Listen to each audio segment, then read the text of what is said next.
guys, welcome to the first episode of Mer Murder, where we put the Mer in murder.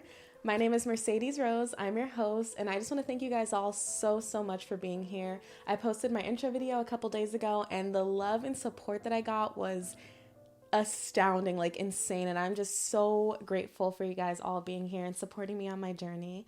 And that's really it. I just want to say thank you guys so much for being here. We'll usually start the episodes with a little chat and maybe any life updates. At the moment, I don't have any. Really, the only update is that you guys are here watching me start my new show, and that's super fun. And there isn't really much. Oh, I got some new Uggs. If you know me, and this is not sponsored, I only got 12 listeners right now. Ugg is not sponsoring me. But if you know me, you know that around fall and winter, I always get a new pair of Uggs, or like 5. This time I got 4. And I mostly got like the platform ones. I don't have them in here with me right now, but I got like the short platform, like mini Uggs, and they are so cute. But I cannot drive with them. I was going like 90, allegedly, down the highway and I was going really fast because like that huge chunk of like shoe is so much closer to your brake and your gas than you think. So I'm putting my foot on it and like, oh my gosh, I was going so fast. But I do love them and they're super cute and they went really cute with my outfit today. And that's really it. I don't really have anything else besides thank you guys so much for being here and I love you, and let's get started with our show today. Our first episode of Mer Murder takes place in the infamous Lone Star State, Texas, more specifically Plano, Texas. Plano is one of those cities where everyone knows everyone and you all end up running into each other at some point or another. There's many positives to tight-knit communities such as this one: friendly neighbors, common hangout spaces, and one of the best is being able to create strong bonds and make great lifelong friends. Friends that would do anything for each other and show up for each other no matter what. Our victim in today's case was the prime example of one of those friends, and I would like to take the time today to tell you guys all his story. Jacob Law Rusk was born February 25th, 2002, and grew up in Plano, Texas. Jacob was the eldest of 2, and he absolutely adored his younger brother, striving to be a great role model for him every day. Jacob also had many friends, many of which he had since childhood, who loved him like a brother. Like I said before, Plano was one of those cities where everyone knows everyone, whether you went to the same school, your older siblings went to the same school, you joined the same clubs or played the same sports. Paths were bound to cross in this town, making the community feel like one huge family. Jacob was known as a very kind, caring, and funny kid, and he was a bit of a class clown too. He attended Vines High School in Plano, Texas from 2016 to 2018 during his freshman and sophomore years. Vines High School was one of many, I guess you could call them junior highs, where they only have 9th and 10th grades enrolled, and they eventually feed into a senior high school where there's only 11th and 12th graders. Jacob had a host of hobbies from sports to music, and he was passionate about it all. He played the cello in his school's orchestra and also played for the football team. Now, Jacob wasn't your average 16-year-old. By his freshman year, he stood at around 6'2" and weighed about 275 pounds. So he was a pretty big guy. And this, as well as his talents and passion for the game, allowed him to excel at football, where even though he was a freshman, he played for the varsity team at Plano Senior High School. Jacob played as a center and sometimes offensive tackle, and his jersey number was number 69. Jacob was on the varsity team throughout high school, but suffered a back injury, unfortunately sidelining him for much of his football career. However, being the guy that Jacob was, that didn't stop him from supporting his teammates and still living his life to the fullest. He spent most of his time with his friends and his girlfriend, just creating core memories throughout high school. And he went on to graduate Plano Senior High School at 18 years old. But Jacob, like many of us, was a part of the unfortunate class of 2020. If you aren't aware or don't remember, which I think is almost impossible to forget, January of 2020 was when the world was hit with the COVID-19 pandemic, causing over 1.2 million deaths in the United States, and for those of us who survived, we were isolated from one another for years and missed out on many milestones in our lives that we worked so hard towards and looked forward to, such as prom, graduation, and even the start of our college careers. Although things were looking bleak, and we were all so unsure of our future, Jacob was still living his life and pursuing his dreams. With his passion for music, Jacob began his music career as a rapper with the stage name JR Too Raw. He wrote his own music and began selling it while also becoming a pretty influential and well-known up-and-coming artist. Many artists in the area credited Jacob with his natural talents to make beats and music and also being extremely reliable, often staying up in the early hours of the morning, being able to help them with creating music and just give them a boost in the confidence that they needed in their own careers. On September 10th, 2020, Jacob was signed to a label formerly known as Expensive Habits Global. I'm not sure what the label is called now or if it even still running, but Jacob was very excited to be taking the next steps in his music career.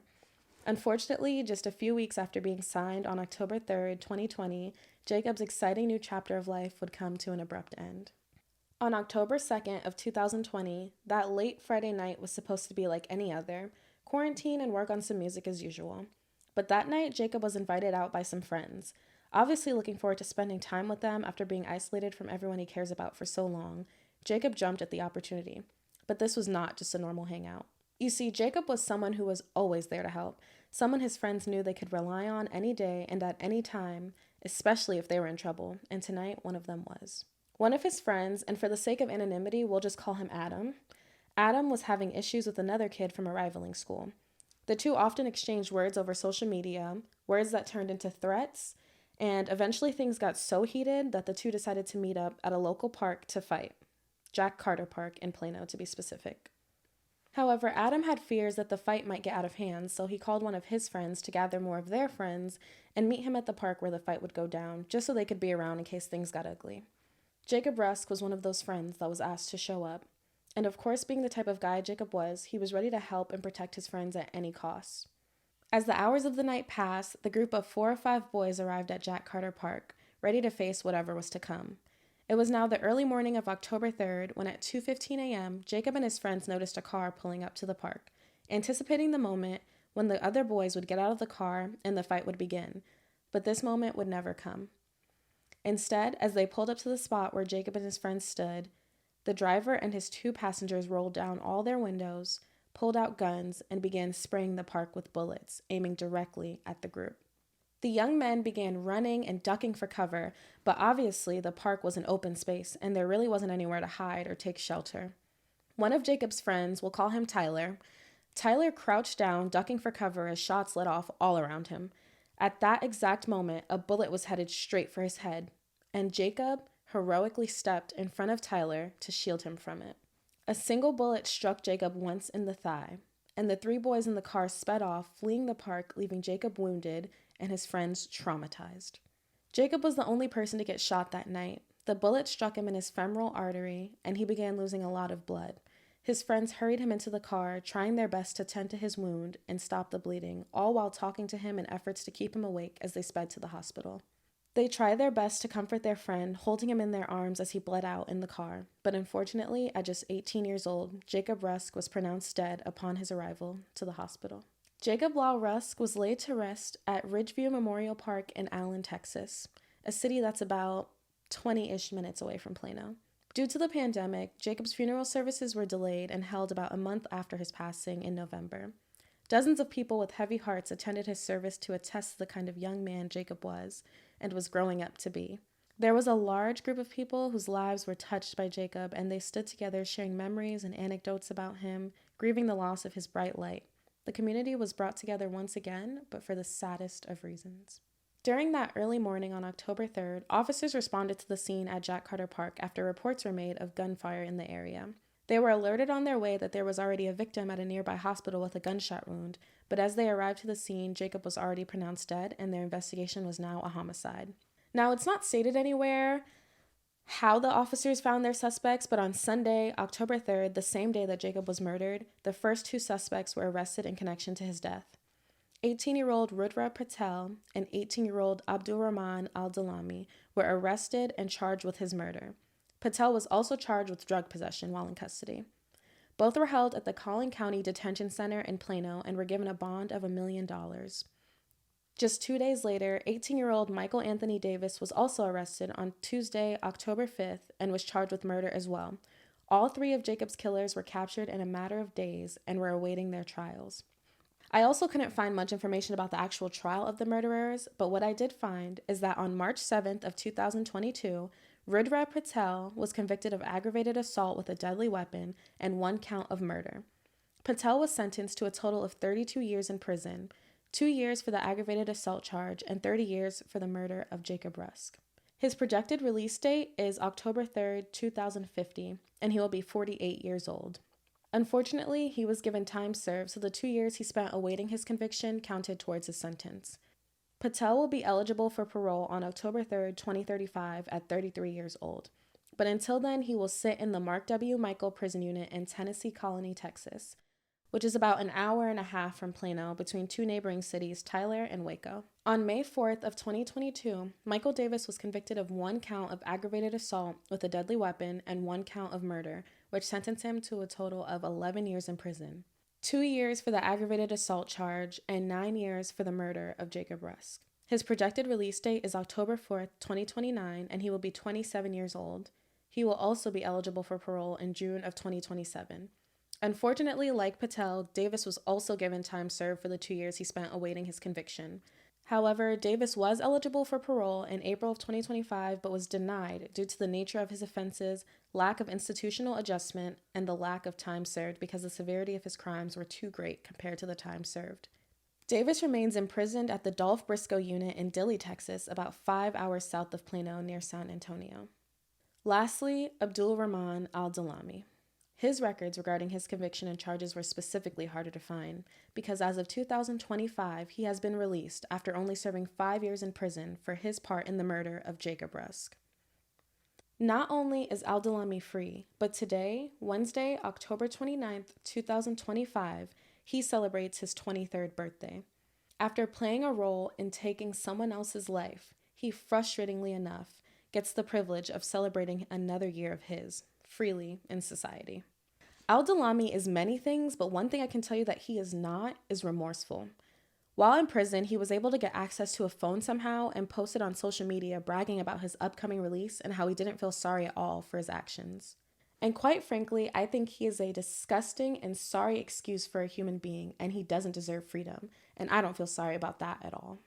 As we wrap up this week's case, I would like to highlight Jacob's memory and bring the focus back to him as he's what's most important today. Jacob Rusk was a kind, reliable, ambitious, supportive, and loving young man with a bright future ahead of him. From the people who just knew of him to those who were lucky enough to call him his friend, we were all impacted by his presence. And yes, I did just say we. As some of you may recall in my intro where I gave you a little bit of lore about me, one fact was that I lived in Texas for a while. One of the first schools I attended was Vines High School with Jacob. Jacob was one of my favorite people in that entire school and throughout my high school career. I won't sit here and say we were the best of friends or the closest, but I'm realizing now that grief isn't a competition and it's not comparable. You can grieve the loss of someone you knew your whole life and also grieve the same for someone you barely knew. Kind of like how we grieve when a celebrity we admired passes away. When someone truly had a positive impact on your life, losing them will always hurt. I have a lot of fond memories from Vines High School, and some of the fondest have Jacob in them. I remember one specific day where the freshmen were taking some sort of state test, so the sophomores were cooped up in classrooms, all assigned by last name, and I thank God and the universe every day for giving me the last name Rose and making it so close to Rusk. Because what could have been the most boring day of hours sitting in a classroom with people I barely know was instead a core memory for me, filled with bonding and genuine laughter between Jacob and I. Jacob had such a welcoming and kind aura about him, and he really was a gentle giant. I remember him being so happy and his eyes lighting up as he walked in the room because he realized we had the same room. Jacob also barely knew anyone in the class, but we were mutual friends, and one of the best things about him, and one of my favorites, was that you wouldn't even be able to tell if someone was his best friend or someone he just met 2 minutes ago. He got along and joked with everyone the same, making you feel so comfortable. Jacob was a genuine young man with a heart of gold and great emotional intelligence. He would open up about anything, especially if it meant that you would be able to get comfortable with him and open up about the things you were going through as well. I was actually just recently talking to one of my friends, just remembering Jacob for who he was, and I was like, Jacob was such a girl's guy, and she was like, yeah, like, he was that before that term even existed. Like, Jacob was always so supportive and kind, and he just, like, especially towards women, he was just super supportive and kind. And for like this big jock who was just like on the football team and was so cool and had so many friends, like, he still was so humble and sweet, and he was so respectful to women. Like, me and all my girlfriends can recall countless amount of times where he was just always supporting us with anything we were passionate about, anything we were involved in. He was just always rooting for you. And that's what it meant to have Jacob as a friend, like someone who was your number one fan all the time.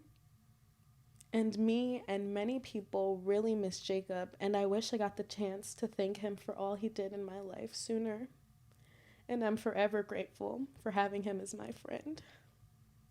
Jacob leaves behind his mother, doting younger brother, and a city full of people who adored him and have to live life with just his memory now rather than his actual presence. Like I said, Plano was a very tight-knit community, and my heart truly aches for all the people who knew Jacob, especially his best friends who grew up with him and knew him their entire lives.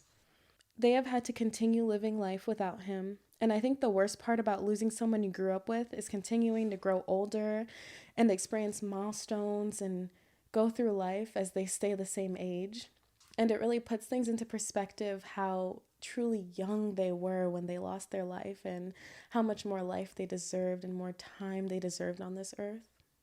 I actually moved schools like after my 10th grade year. That's when I went to Plano East. So a lot of Jacob's friends that he continued to grow on with and continued his high school career with probably don't know me, and they're probably like, who even is this girl? And that's part of the reason why I was a little nervous, because I didn't want to come off as someone who just like randomly knew this kid for like a year or two. And like I said, it's not a competition and it's not anything to be compared when it comes to grief, but knowing how much I care about Jacob and like the people in his life, I just want to make sure that I acknowledge that there's people out there who hurt way more than I do. Like, they've known him their entire lives. They grew up with him. You guys went through life and saw each other grow up. And I just feel truly sorry for the loss that you guys have all had to go through and continue to go through. And I want to stop crying for this part now, because this is just my piece on the three absolute lowlifes who took our friend away. The three people that this is directed towards now don't deserve to revel in our pain and our sadness, especially since they have no remorse for their actions. So to the three lowlifes who took our friend Jacob, I hope you guys never ever know peace. Whether you are in prison or released, we will make sure that you never feel truly free. And that is not a threat, but a promise. Unfortunately, you guys will get to spend the majority and the rest of your lives and be able to move on. But I hope your actions haunt you for the rest of your lives. I hope they stick with you and eat at you every day the same way that it does to us, because we didn't do this. Jacob didn't deserve this end, and we don't deserve to carry the pain of knowing life without him and wondering what could have been. Honestly, I feel sorry for you all, and sorry for the fact that you could have never and will never amount to even half the man Jacob was and would have been. That's why you felt the need to take his life that night, because you people are simple-minded, good-for-nothing cowards. And I hope all of you are having exactly the days you deserve. The world really didn't deserve Jacob, but we definitely needed him, and I wish so badly that he was still here. I really hope that he didn't die in fear or feel much pain in his final moments. But at the very least, I hope he knows he died a hero, and that his final act was another one of his many selfless deeds. I hope he's watching over us and can see for himself how truly loved, cherished, and adored he was. I hope he can see the impact he made on all of us, and I hope we're making him proud every single day. Oh gosh, I try to stop myself every time from saying sorry, because you're allowed to feel all emotions and everything that you go through. So I'm not sorry for crying and feeling, but I just hope that energy and that sadness didn't transfer over onto you guys, because I don't really want any more sadness.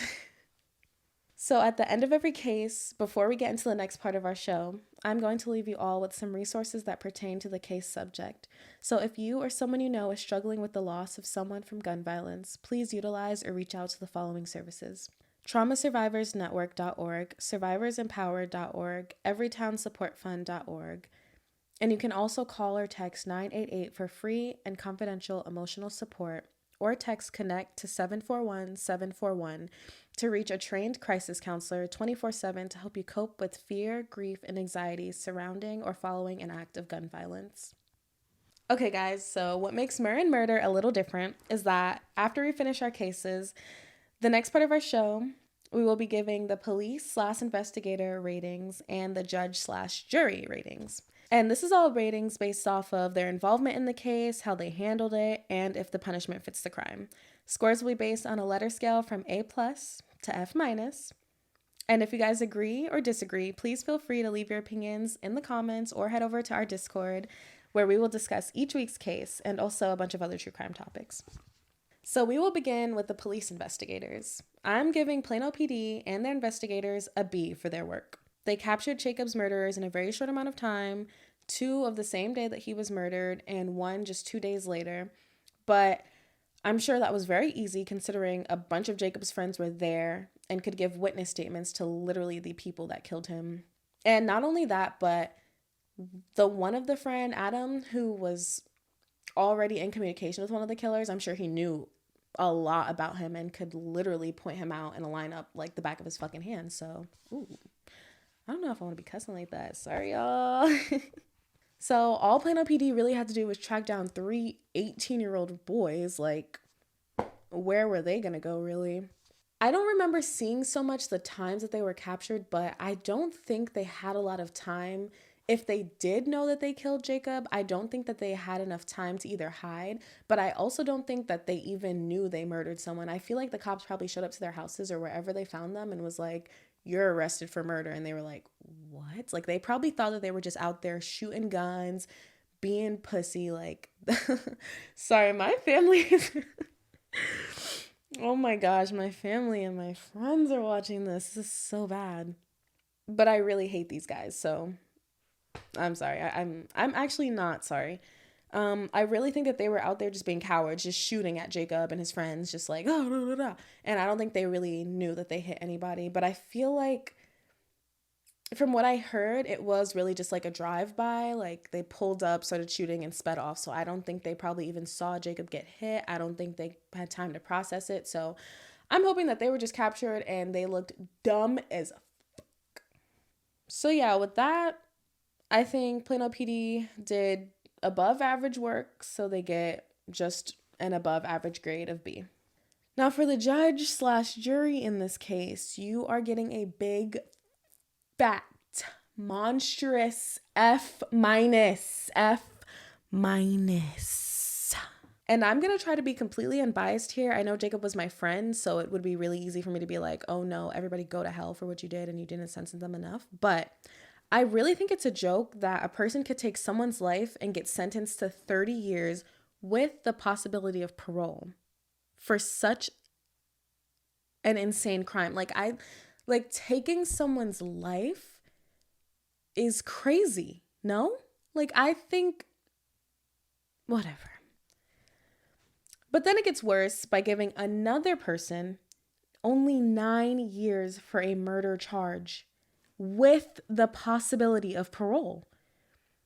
And then to triple down on it, you gave the last person, the third person in this case, got, I don't even know his charges. Like, I couldn't find anything. I was looking him up. When I first started my research for Jacob's case, I was looking up all the killers, what they were charged with, anything. The only reason I found the first 2 was because they're still in the Texas inmate database.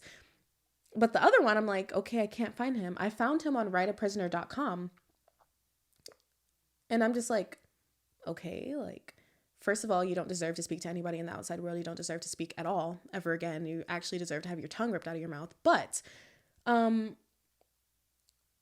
Like, why is that the only way I can find him? And then I kept looking. This is like weeks of research, and I kept looking, and recently I've realized that in the little sidebar of Write a Prisoner, it tells you when someone's released and like projected release. And he had one, but it still was upcoming. And then when I last looked at it, it just said 2025. And I was like, oh, so I'm a joke. So yeah, for murder, he gets 5 years, I guess. And not only that, but he had absolutely no remorse for his actions. Like, I don't care if there were any plea deals or leniency due to their ages, but the right thing would have been to make sure these people were put away for life. Because I believe in rehabilitation. I do believe in second chances, but if someone does not care about what they did and they show no remorse, like, what boomer of a judge was there and didn't see that he was posting on Snapchat talking about he didn't care and had no remorse and was not feeling bad for what he did to Jacob? Like, that person does not deserve to be out in the world. He deserves to be in a cave. But yeah, Texas justice system, you're starting off real strong with that F-. Thanks for embarrassing us. And with that, this has been the case of our friend Jacob Law Rusk. Our sources for this week's case were CBSNews.com, Fox4News.com, GunViolenceMemorial.com, Huddle.com, LocalProfile.com, NBCDFW.com, TDCJTexas.gov, WFAA.com, and WriteAPrisoner.com. Okay. Thank you guys so much for listening to the first episode of Mer Murder. I know it's a pretty difficult one to get through. It was just really important for me to do Jacob's case as my first one because he was someone that really had a great impact on my life, and I truly did love Jacob and everything he stood for, everything he represented. It was just really, really important for me to make it my first case because not only did I want his case to have the attention, but I know that as channels grow, and hopefully this one gets huge, but as the show grows, I know people like to go back and see the first case, and I want everyone to be reminded all the time of who Jacob was, and I want to keep his memory alive and just do my part in making sure that we keep Jacob's legacy going. And I really hope that I made all of you guys super proud of me, and most importantly, I really hope that I made Jacob proud. So thank you guys all so much again for tuning in to this week's episode of Mer and Murder, where we put the Mer in murder. You can listen to the podcast on all platforms. You just have to find me at Mer and Murder. And it's not Mer and Murder with the actual letters. It's the amp symbol. Is that what it's called? You can also follow the podcast on TikTok and Instagram at Mer and Murder. That one is actually spelled out, and the TikTok name is a little different, but I'll put everything up on the screen right now if you're watching, but if not, every link will be put in the description of every episode, so you'll always be able to find them there. And also feel free to join our Discord discussion group where we discuss all of the episodes from every week, and we also have a true crime discussion chat where we talk about new true crime cases, any updates and incoming cases, and we just keep ourselves all informed on there. And yeah. With that, I can't thank you guys enough. Thank you so, so much for supporting me and joining me on this new journey and new chapter of my life. And I'm so excited and can't wait to see how much we grow as a community. And yeah, I really hope to see you guys next Wednesday as we put the Mer in murder. Take care of yourselves, and I love you.